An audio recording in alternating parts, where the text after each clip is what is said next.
Francis, bonsoir. On voulait te parler un petit peu, même si on ne pourra pas être là sur le plateau avec toi. Mais dans une telle émission où le cœur, où l'amitié sont la base de la réussite de celle-ci, il était normal que les Bleus que tu aimes tant, à qui tu donnes tellement, soient près de toi. Et en fait, on voulait te passer un petit message. Merci pour ton soutien permanent. Et on a eu beaucoup de plaisir et on continue à avoir beaucoup de plaisir à te voir et tu es un de nos plus fidèles supporters. Il y a une phrase très importante qu'il faut apprendre, c'est « Allez, les bleus ». Et dans les grands moments comme dans les moments difficiles, c'est surtout dans les moments difficiles où c'est le plus important. Nous, on a plein de souvenirs communs, dans les chambres d'hôtel notamment, hein, où tu venais tout le temps avec ta guitare, l'inséparable guitare. Et c'est toi qui m'as appris quelques accords et je peux te dire que depuis, j'ai pas mal progressé. Essaye de pas trop parler. Ton sourire, comme celui de Zizou, en disent beaucoup. Je te donne rendez-vous début août, le 5 août, pour un grand anniversaire à la Churrascaria, côté d'Aigues-Mortes, où on va s'éclater toute la nuit. Pour terminer, j'aimerais bien que tu joues une petite chanson que j'aime bien, qu'on essayait de jouer ensemble, c'est Mistral gagnant, et je sais que c'est une chanson aussi qui fera plaisir à Zizou. Aussi. À bientôt, Francis, et merci pour tout ce que tu fais. On t'écoute.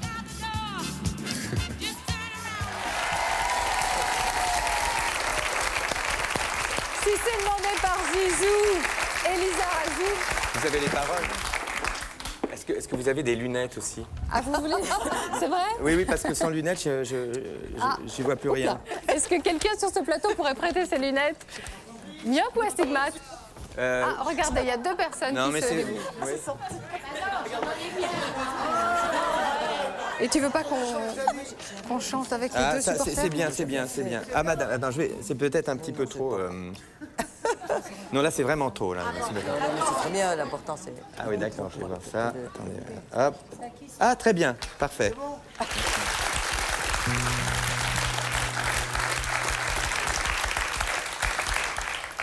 M'asseoir sur un banc 5 minutes avec toi et regarder les gens tant qu'il y en a.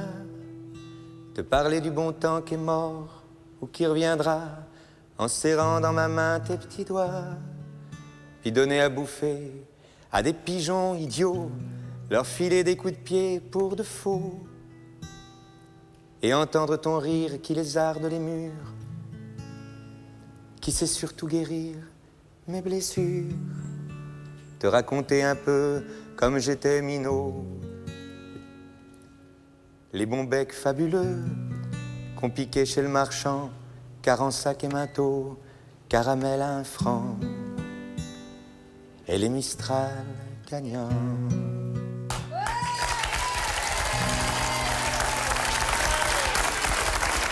Merci Francis. Et je aussi...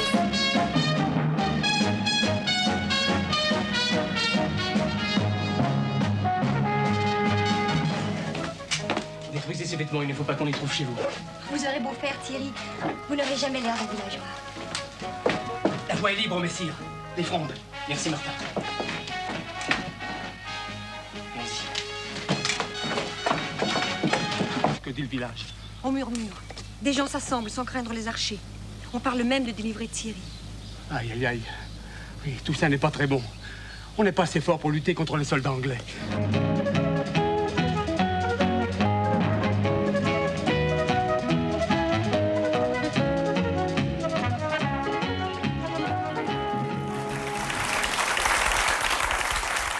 Vous savez ce qu'elle est devenue? Isabelle, c'est vrai que c'était une jolie femme. Hein. Elle avait un beau décolleté, hein. C'est sans doute ce qui vous faisait rêver à l'époque quand vous étiez regardez adolescent. son sourire, quoi. Regardez son sourire. Bien sûr, on en vient toujours au décolleté, mais je ne pense pas que ce soit la première chose qui nous attire chez une femme, non? Les yeux, le sourire, et puis ensuite, on vérifie si on a toutes les chances. Eh bien, Francis, Isabelle est là pour vous ce soir. Isabelle s'appelle c'est génial. Céline Léger, actrice dans Thierry Lafronde.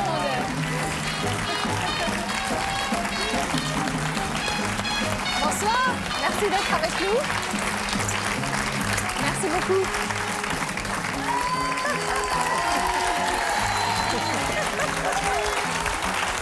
Je vous embrasse aussi. Ben voilà, elle est toujours aussi belle. Hein? Francis, vous avez l'air très très heureux. Ah, moi je suis bouleversé là. Ah là là, il y a le cœur qui bat. Pardon. Ah, Installez-vous. Les lunettes. Céline, vous étiez en coulisses. Vous avez vu, hein, dès que j'ai dit Thierry Lafronde, tout de suite, il a dit Isabelle. Il est parti tout de suite. Oui, exactement. J'ai touché et c'est très émouvant. À l'époque, j'imagine que vous receviez aussi des courriers de fans. J'ai reçu du courrier, oui. Les garçons sont plus pudiques. Ils écrivent peu, ils écrivaient pas beaucoup. Par contre, Jean-Claude Drouot, je recevais beaucoup de lettres de petites filles, de petites jeunes filles, quoi. Ouais. Et j'ai su bien après que les garçons m'ont écrit, après qu'ils étaient devenus plus âgés, quoi. Et ils étaient très amoureux. Mais ils n'osaient pas le dire. Francis, vous aviez jamais pensé à écrire une petite lettre à Isabelle? Vous vous rendez pas compte tout ce que j'ai écrit, les chansons, Mais non, mais les livres. les Tout était pour elle. Tout était pour Bien elle. sûr.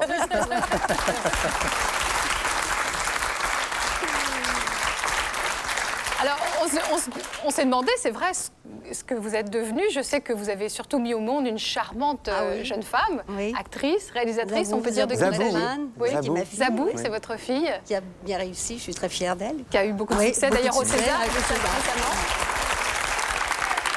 C'est dommage que vous ne m'ayez pas prévenu. Ah ben non, mais c'est le principe de Non, l'émission, mais c'est une parce que- Mais c'est surprise. la surprise. D'abord, j'ai le cœur qui Francis. bat très, très fort. Et en plus, vous savez, moi, j'ai toujours sur mon bureau, j'ai des petits personnages, vous savez, des figurines. Oui, il y avait les petites figurines. Et j'ai la vôtre. Ah bon J'ai Isabelle. Ah, bah, tiens, sur votre bureau. Oui, Ah oui toujours. Oui. Ah, vous avez Il y avait gardé des petits- les petites Ah oui. figurines Ah bah, tous les d'Isabelle. personnages, hein, Il y avait tous les personnages. Et il y avait Isabelle. Isabelle, je l'ai en 4-5 exemplaires de peur de vrai la perdre. Et vous aviez quel âge à l'époque, Francis?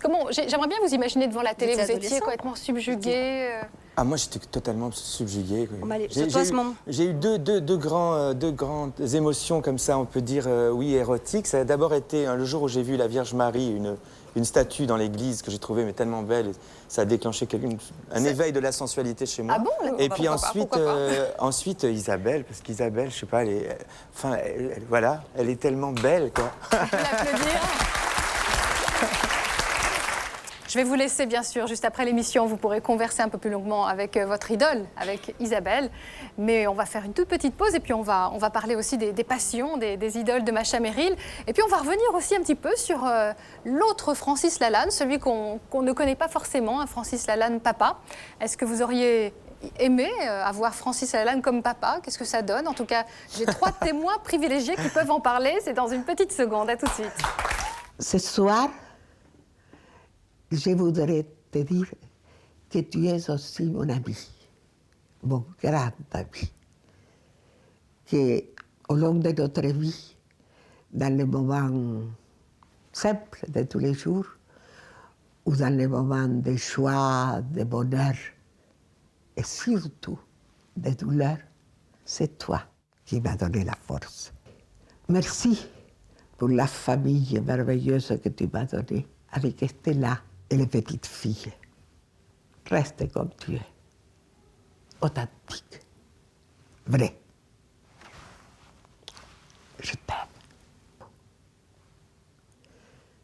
Et je vais t'offrir quelque chose de très beau. Tu te rappelles?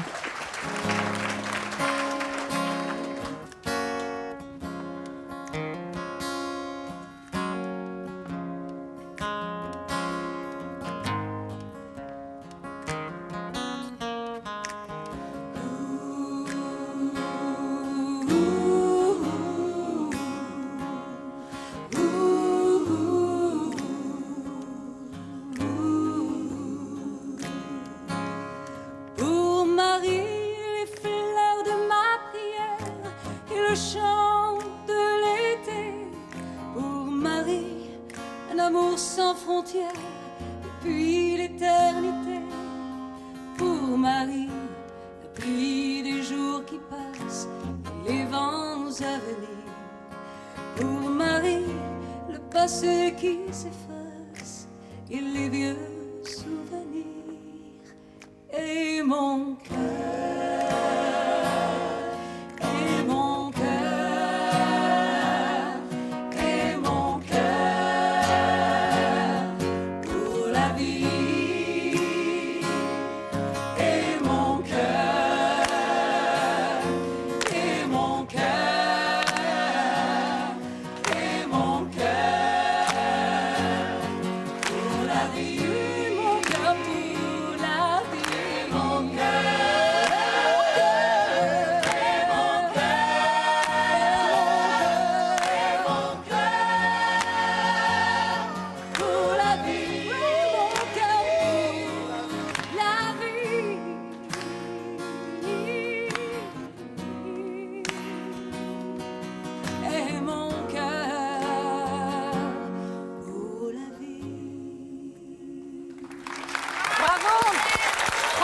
c'est la chanson que vous chantiez enfant.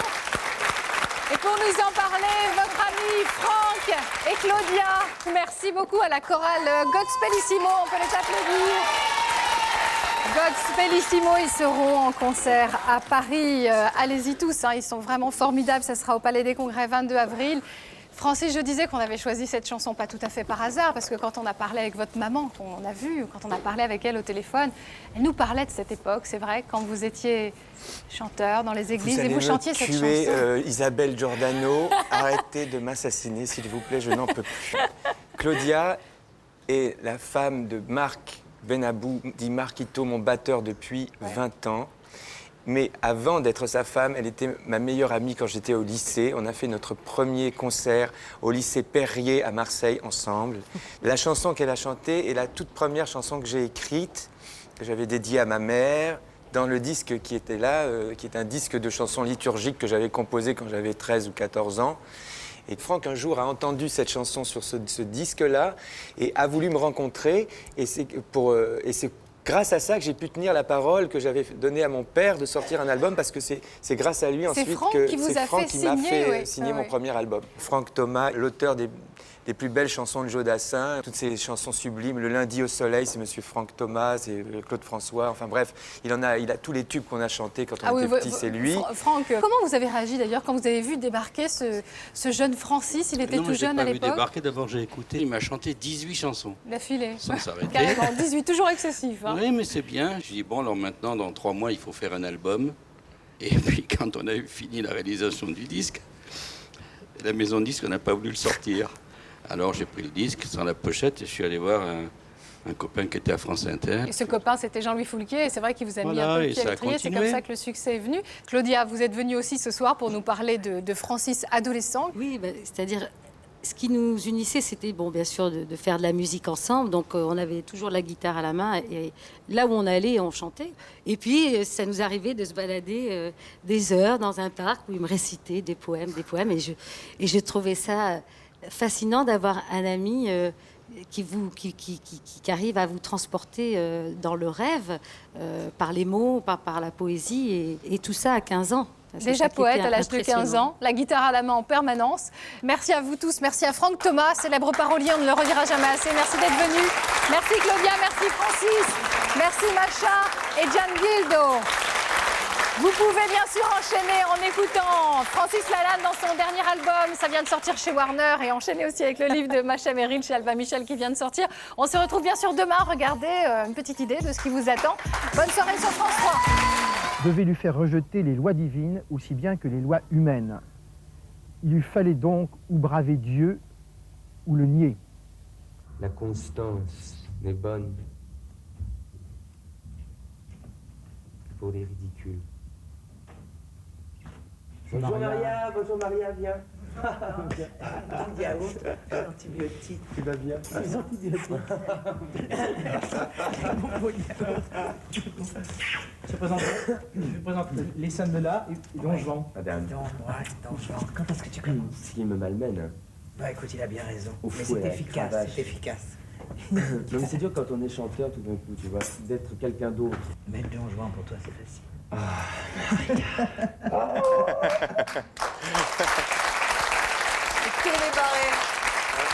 C'était en 87.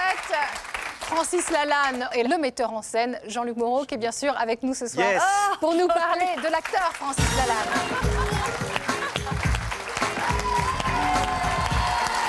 Bonsoir. Ça va bien? La vie est comme ça, hein? Vous connaissez, Macha et Jean-Luc, bien sûr. Vous avez travaillé ensemble depuis assez longtemps et on tourne autour du pot, si je peux dire. Ah, bon, j'espère que ça se fera un jour. En tout cas, c'est vrai qu'on a reçu récemment dans notre prime time Annie Girardot, qui nous a beaucoup parlé de vous aussi, puisque vous êtes le metteur en scène de Madame Marguerite. Mais parlez-nous ce soir de l'acteur. Il vient de mettre en scène un spectacle délicieux que joue Astrid Veillon. Il s'appelle La Salle de Bain. Oui. Et qu'il faut absolument aller voir. La Salle de Bain. Ouais. Et parlez-nous de Francis Lalanne, acteur, parce qu'on connaît le chanteur, on ne connaît pas beaucoup l'acteur. Là, c'était en 87, où on vous a vu entreaperçu dans Don Juan. Le spectacle a été un événement parce que Francis était une énorme vedette de la chanson à ce moment-là et qu'il a réussi ce tour de force d'amener son public au théâtre. Et donc le spectacle avait un impact qui était que j'ai jamais retrouvé. Il y avait des jeunes qui nous suivaient, qui suivaient Francis comme on aurait suivi un concert de rock'n'roll, si ce n'est que c'était quand même Molière qui était qu'on jouait, quoi. C'était très original comme. On jouait même dans les zéniths, on jouait dans des très grandes salles, des salles de rock aussi, pas que des théâtres. Et je me rappelle à la dernière au Bouffe du Nord, on a eu une standing ovation de 45 minutes, c'est énorme, quoi, avec des gens qui nous jetaient des fleurs, moi qui étais en larmes, Micheline Rosan qui me disait mais arrêtez de pleurer comme ça, mais un homme ne pleure pas, enfin. C'était incroyable. Je connais toujours le rôle par cœur. Et est-ce que c'est vrai que c'est de cette période, la période de Don Juan, que datent les fameuses bottes, les cuissardes? Non, c'est pas ça l'histoire des cuissardes? Non, non. Ça date de quand alors? Bien avant. De Pantin, de mon spectacle à Pantin. Ah bon? Et pour quelle raison? Parce que j'avais trouvé le bottier qui était capable de me les faire. Mais pourquoi vous vouliez des cuissardes absolument? Pour ressembler au chaboté. Ah oui. Pour devenir le chaboté. Mais même 15 ans après, c'est toujours... ça vous lasse pas? Non, j'ai même appris à ronronner. Si vous voulez, je vous ferai une démonstration. Vous allez nous faire le chat? Macha, vous avez un point commun théâtral avec Francis, c'est que vous avez tous les deux joué dans La Mouette de Tchekhov. Est-ce que ça vous étonne quand... Mais là, c'est pas avec toi. Ouais. Il a joué La Mouette aussi. Ça vous étonne quand il vous dit que 15 ans après, il connaît encore les répliques par cœur de Don Juan? Vous voudriez nous citer, je sais pas quoi, votre réplique préférée dans Don Juan, c'est quoi? Il n'y a plus de honte maintenant à cela. L'hypocrisie est un vice à la mode et tous les vices à la mode passent pour vertu. Le meilleur des personnages qu'on puisse jouer aujourd'hui est l'hypocrite et l'hypocrisie a de merveilleux avantages. C'est un art de qui l'imposture est toujours respectée et quoi qu'on la découvre, on n'ose rien dire contre elle. Tous les autres vices des hommes sont exposés à la censure et chacun a la liberté de les attaquer hautement, mais l'hypocrisie est un vice privilégié qui de sa main ferme la bouche à tout le monde et jouit en repos d'une impunité souveraine. On le constate parfaitement aujourd'hui. Il va vous faire 6 heures, hein? Il est capable. Chapeau, hein, bravo. En tout cas, Francis, je vous ai trouvé tellement extra là en Don Juan. Je vais vous laisser lancer la prochaine séquence et on va parler de Macha Merrill. Alors je vous laisse faire à la manière de Don Juan ou à la manière de Francis Lalanne, comme vous voulez, face caméra, allez-y. D'où me vient la belle une rencontre si agréable? Quoi, dans ces lieux champêtres, parmi ces arbres et ces rochers, on trouve des personnes faites comme vous êtes, Macha Merrill? Et le roi de France, donc, qui passait par là. Attends, excuse-moi, Francis. Pépita, ta gueule, merci. Attends, je peux savoir pourquoi tu es en chaussettes? Alors que c'était l'occasion rêvée de mettre tes belles cuissardes? Ah bah, écoutez... Francis, t'es tout le temps en cuissarde. Depuis 1952, je regarde tous tes passages télé. Même quand je t'écoute à la radio, t'es en cuissarde. D'ailleurs, tu sais, si on t'a fait venir dans La Cape et l'Épée, bah, c'était un peu pour ça. Non, oh, excuse-moi, c'est pas ça que je voulais dire. Pas du tout, c'est pas un peu pour ça, c'est complètement pour ça. Et toi, tu viens en chaussettes? Non, bah non. Je comprends. Francis, attends, une seconde, parce que là, il faut que je m'énerve pour donner du crédit à ma colère. Vas-y. Francis! Qu'as-tu fait de tes cuissardes? Je les ai prêtées à quelqu'un. Ah bah non. Ah ben si. Ah bah non, Francis. Ah ben écoute, j'ai le droit de prêter mes écoute. cuissardes. J'ai prêté mes cuissardes, c'est tout. Non, écoute, Francis Lalanne, sans ses cuissardes, c'est comme une sardine sans sa cuisse. Ça va pas loin. Comme ce que je viens de dire. Bon. Bon, ben ça commence bien, ça. C'était il y a 3 ans dans Les Robins des Bois. Francis, vous aimez bien vous prêter à ce genre de parodie de vous-même? Ah oui, c'est bien de rire de soi-même. Oui. Il faut rire de soi-même. C'est très important. Est-ce que parfois même Stella se moque un peu de vous? Tous les jours. Championne du monde. Hein. Voilà, ça donne quoi, Stella, au quotidien? Vous le vannez un peu? Vous le branchez? C'est vrai? Beaucoup, tous les jours. Tous les jours? Moi, ses filles, tout le monde le chante. Ah oui, bah, c'est une mais bonne ambiance, avec amour, bien sûr. Ah oui, c'est important la nuance. Avec amour. Il y a une chose d'ailleurs sur laquelle on vous fait souvent des remarques ou parfois on se moque de vous, c'est vos cheveux. Hein. Donc cette semaine, on n'a pas eu droit au catogan. De quand date l'époque des cheveux longs? Je crois que j'ai commencé à me laisser pousser les cheveux à l'âge de 14 ans. Ah oui, 13, jeune, 14 ans, voilà. Ouais. Jeune, oui, je vous remercie de rappeler mon âge.